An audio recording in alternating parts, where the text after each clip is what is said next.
Air conditioner, how it works.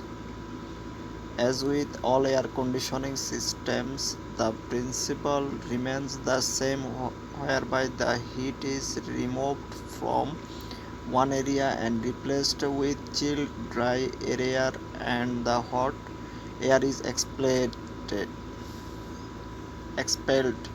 normally to the outside atmosphere.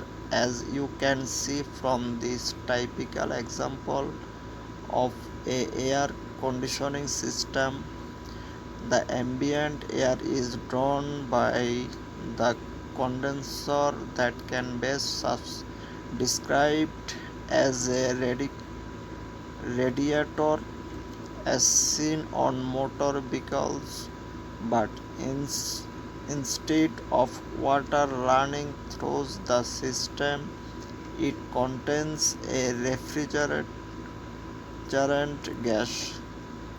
On its journey around the system, it has three main stages.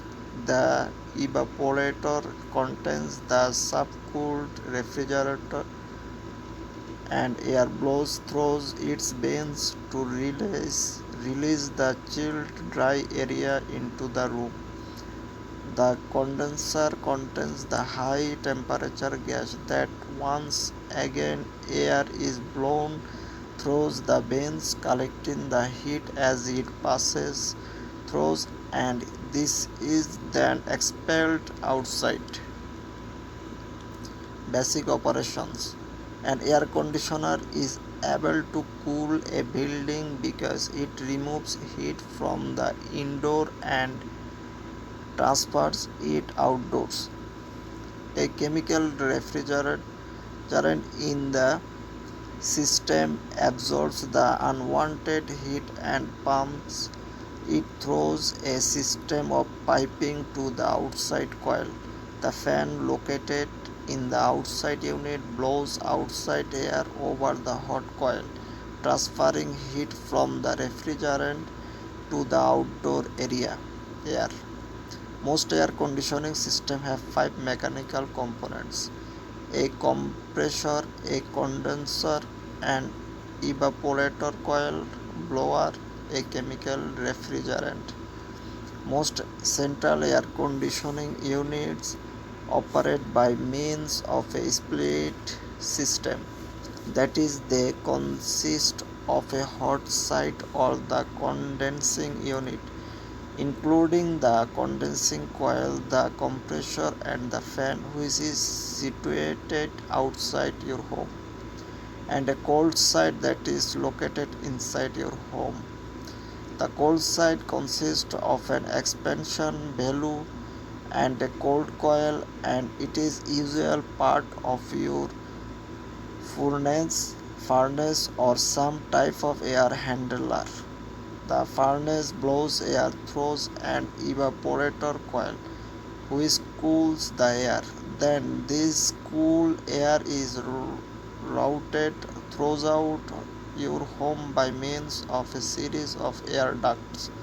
A window unit operates on the same principle. The only difference being that both the hot side and the cold side are located within the same housing unit.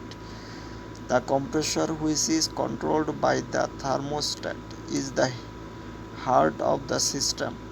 The compressor acts as the pump, causing the refrigerant to flow through the system.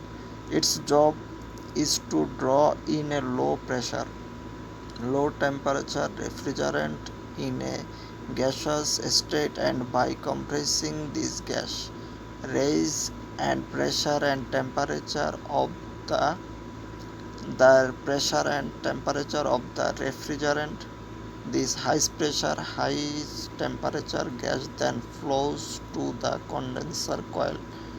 The condenser coil is a series of piping with a fan that draws outside air across the coil. As the refrigerant passes through the condenser coil and the cooler outside air passes across the coil, The air absorbs heat from the refrigerant, which causes the refrigerant to condense from a gas to a liquid state.